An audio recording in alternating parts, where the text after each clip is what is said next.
Start with congratulations to Sam Houston State on a really good season. Um, that's a good basketball team.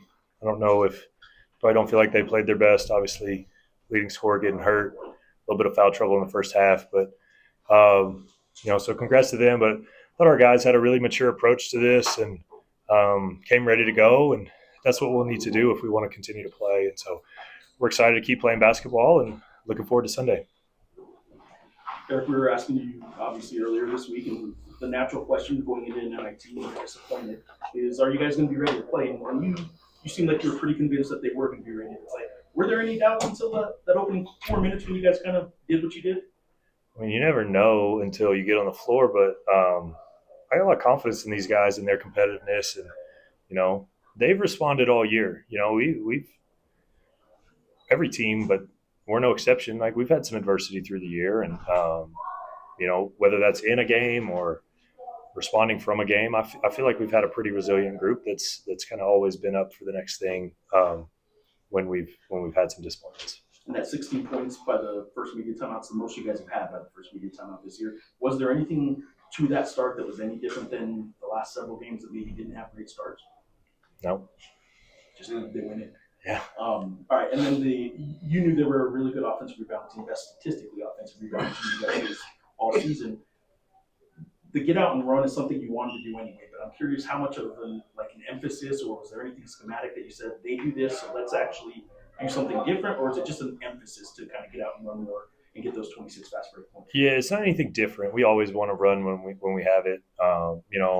When Thomas Love's such a good rebounder, when he's able to push it, and you got to be careful with them because they have such active hands with the guards. So but he was able to push the break a little bit. Obviously, DA's terrific in transition all the time. Uriah, so Luke, we're a good transition team, and so we do try to attack that if teams are going to be ultra aggressive on the offensive glass, and the balance. And I thought we did a pretty good job of is not going early, like understanding that you got to get the ball first.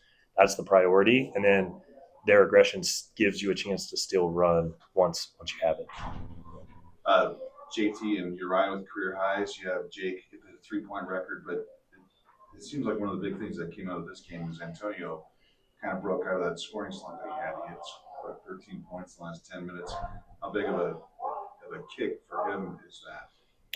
Yeah, I mean, Joel's a really good player, and so it was good for him to get going, especially in the second half. Do you have all his points in the second half? I think. But we had a lot of guys play well. It was certainly great for us, for him to have that segment and kind of, again, show what he's capable of. But Thomas Loft, 22, 6, and 10, no turnovers. Uriah, 20 and 6 with no turnovers, 21 assists, 5 turnovers. Jake broke a record. DA stole it 6 times. We played pretty good basketball. Yeah, you touched on this a little bit, but their coach was just in here said that that's one of the few times all year where they've been out-toughed by a team. And like you said, you don't really know what you're going to get out of your guys until the game starts. But, I mean, it didn't look like this team was looking past this one or kind of sulking about not getting in the NCAA tournament. Is that something positive you can take away from this too? Absolutely. I thought DA set the tone with his ball pressure early in the game. Thomas Loft, great take early, from a Tom Tankelwitz ATO there to get him a dunk. Uriah had a dunk in transition. I thought it was big for us to have the kind of start that we had. When that's the ball going in, Jake hit a 3.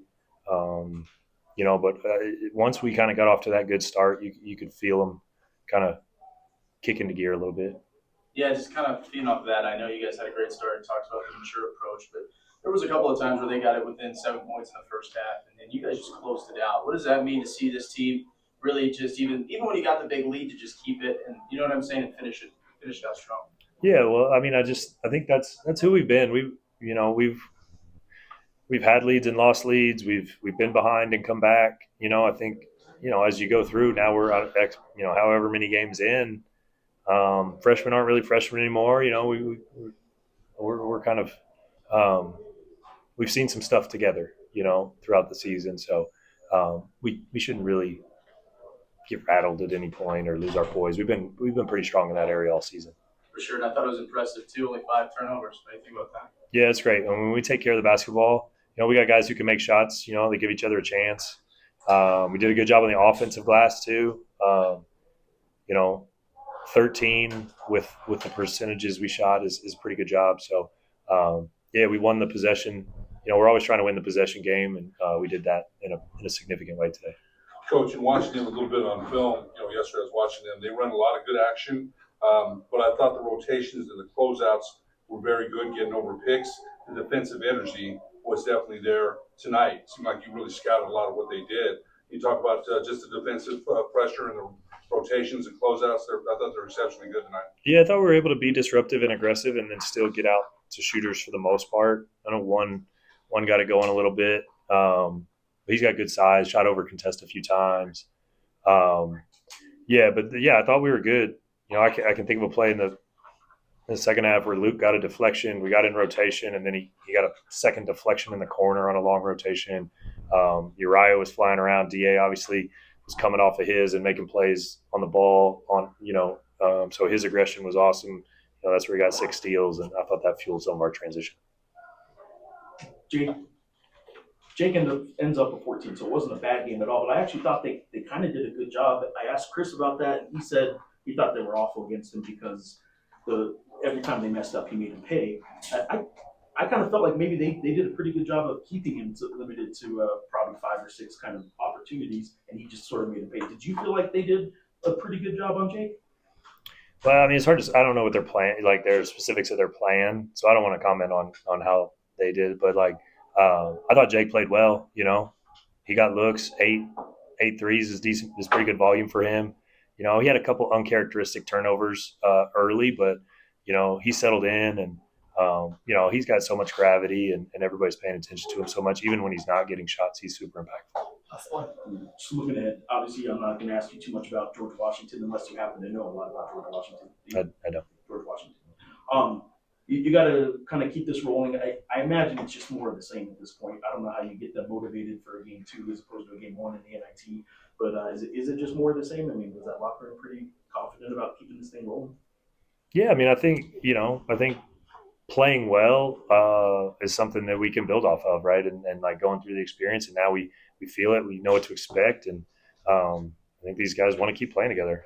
I certainly want to keep coaching them. I know our staff is excited to keep playing, and it's a try to go 1-0, survive and advance kind of mentality. So our process will stay the same, but my hope is that our enthusiasm and energy to compete just continues to grow as we create more opportunities for ourselves. Joined by 2 Lobos who had career highs tonight. Uriah Tenette with 20, JT Rock with 14. Questions for Uriah and JT? Uriah, you guys, they're a really good offensive rebound team, and I asked both coaches so far, but you guys knew you could get out and run, but you kind of had to be patient in doing it. That's how Eric described it. You still had to kind of stay back a little bit. Did you get what you wanted to out of their offensive rebounding aggression and being able to get out in transition? Is that how you envisioned it? Yeah, we knew we had to block out. They're going to be aggressive on the offensive rebounds. Number 4, number 25, that they average a lot of rebounds, offensive rebounds per game. So being able to block them out and then getting a defensive rebound and playing in transition was what we really wanted tonight. Yeah, just kind of a general question. Obviously, losing the Mountain West, not getting the NCAA tournament.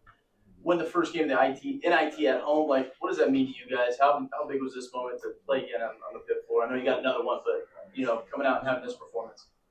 Yeah, I would say we took a lot of emphasis on it was a great opportunity to get another chance to play here at the Pit. We didn't quite get the job done on senior night a couple weeks ago, so we knew we had to come back and get that one back. So I would say postseason basketball, any sort of it, is great to play. It's a great experience and always fun to have another opportunity to get out on the floor. JT, did you get a bloody nose? What happened? I noticed you had a towel on your face. Yeah, I caught one in the face early and made my nose bleed, but I'm all good. This mark on the top of your nose, is that it? Okay. I haven't seen it yet. All right. Look, career high for 3-pointers, career high for points. So just talk about that for you. Yeah, we knew that they were going to play a coverage that favored me getting open shots from the 3-point line. So just taking my time when I catch those passes and knock down some shots. And I thought one of the better moments of the night is you took a shot and then you come in for the rebound and get the follow. So it's kind of the inverse. But just talk about your game. You also had a career night. Just talk about your game. Yeah, my teammates were able to find me tonight, and I was able to put the ball in the basket. Other than that, being aggressive, trying to get my feet in the paint, and then draw that 5-man to where JT has an open shot. So kudos to JT for knocking those down enough. You guys haven't been able to get out to great starts, especially the last month and a half. You guys had some slow starts to games. Tonight, you guys have 16 points by the 16-minute mark. And I'm just curious if there was something different. Was there anything different about tonight that got you guys going so fast, so early? I would say we came out with a renewed sense of focus. We as a team had talked about and were aware that we didn't do what we haven't been doing what we needed to do right at the start of games. So we come out kind of slow and struggle a little bit to start, and then we're kind of playing from behind. But I would say kind of going back to that postseason basketball thing, it's always fun to take the court in the postseason, and I think that provides kind of that boost of the energy to come out like that. Uriah, you guys had 11 steals, 22 points off turnovers. Seemed to me that you guys were more aggressive than I've seen you, just going for steals, gambling a little bit, knowing your teammates are going to be there to help you. Is there anything about them that you guys saw in the scout that made you think that was a good plan? Yeah, we know if we put ball pressure on them, we'll get advantage out of it.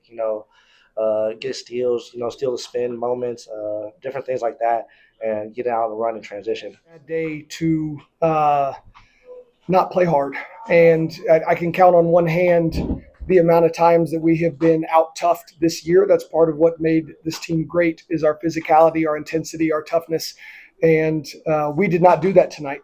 And you can't come into basically an NCAA tournament team in their place in a great historic environment like this and let the other team out-tough you and try to win. It is unfortunate because that team doesn't look like us in almost any way, shape, or form. And what I just told those guys is that we can't let this one point on the journey define the whole journey. Because we've done unbelievable things together. We finished second in one of the best mid-major plus conferences in the country. We won a whole bunch of games with 7 and 8 players for most of the year. We have faced more adversity than most teams do in a couple years, and we have really stuck together. And so it's really unfortunate, and I hate it for our guys that we played that way. Now, the playing that way, obviously, New Mexico is a phenomenal team. They do a great job, and they forced some of that to happen to us, but we also allowed it to. We did not play as a team. We did not play connected, and that's my fault. I did not do a good enough job getting us ready to come in and win this game in postseason tournament play.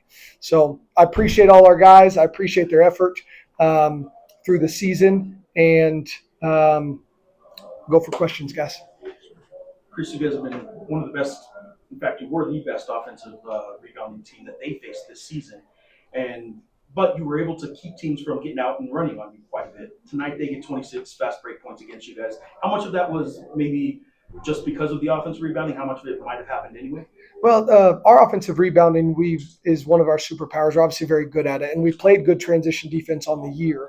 But tonight, we just didn't. We were not getting back. We didn't play to our principles. We were not disciplined. And when you do that against such a fast-paced team like this one, you just allow them so much easy. And we obviously didn't have many bodies. We came with basically 7 guys who could play. And out of those 7, we had a couple guys who just had really, really, really bad nights. And so there were times where we got mentally and physically fatigued. And when you do that, a great team like New Mexico is going to go on runs. And one of the hard things about our matchup is that we're basically built the exact same way as a team. Fast point guards, 2s that really make shots, 3s and 4s that drive it and really rebound, and big physical skilled 5s. And so when you come into that kind of matchup, it's about who plays better, because we play the same way. We both play really fast. We push in transition. We both really drive the basketball. We play through zooms and ball screens. And so it came down to who played better. And so in the details of things, like transition defense, we just did a really poor job of staying disciplined to who we are. And Jake, their leading scorer, obviously, he ends up with 14 points, but it seemed like you guys maybe – do you feel like you guys did, for the most part, a pretty good job on Jake Hall? Or? Terrible. Okay. Terrible. Mostly because the things we did give him were undisciplined things that went against the scout, going under screens that we have worked on and talked about. And he's obviously a great player. You're not going to stop him. You're not going to get him to score 5 or 6 points. It's just too difficult. But when you give him anything easy, he makes you pay like great players do. And I felt like we let him do that, which is unfortunate. Coach, Cashy Nat had 3 fouls in the first half, didn't really ever get going. And then Po Boy King was hurt, played 6 minutes. How big a factor was that? Huge. I mean, those are two starters for us, and Poe averages 16 points a game, but not only averages those points, he's a playmaker for us. He makes the right play off of our ball screens, and half of our playbook has him being a playmaker or coming off of an action. So it certainly limits us when he was out. And then Cash does so many positive things for us with rebounding the ball, with attacking the basket, and with playing really, really hard, that foul trouble when you only have 7 guys obviously hurts even more. So it dramatically affected the first half, not having those guys out there. Coach, your best stretch of the game was probably midway through that first half. You guys were down 16 points and were able to cut it to 7 twice. What were you guys doing well during that stretch, and why couldn't you guys replicate in the second half? We got it out. We got out in transition a little bit. I don't think it was actually that we were playing great basketball. We kind of just got out in some transition looks, and then offensively we finally started driving the basketball. But our organization offensively did not continue, and so we weren't able to sustain any runs going forward.